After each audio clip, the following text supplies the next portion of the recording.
ఆయన పాపము చేయలేదు, ఆయన నోట ఏ కపటమును కనబడలేదు.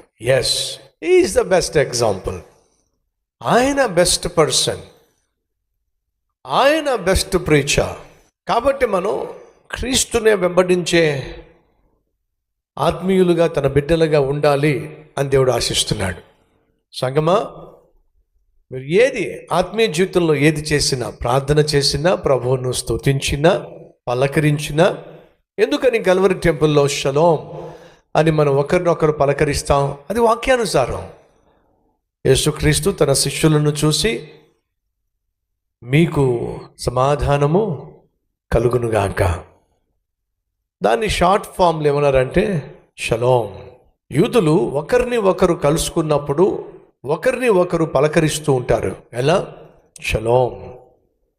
అలాగే యేసుక్రీస్తు కూడా తాను ప్రేమించిన వారిని పలకరించినప్పుడు షలోం, మీకు సమాధానం.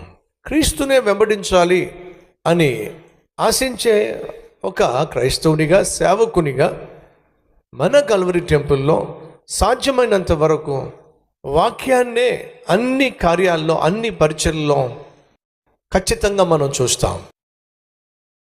ఎస్, మనం చేస్తున్న పరిచర్య వాక్యానుసారం గనుక, అది దేవునికి అంగీకారం గనుక, దేవుడు ఆశీర్వదిస్తున్నాడు గనుక అనేక మంది సేవకులు, సంఘాలు, సేవలు మన పరిచర్య విధానాన్ని అనుసరిస్తూ ఉన్నారు.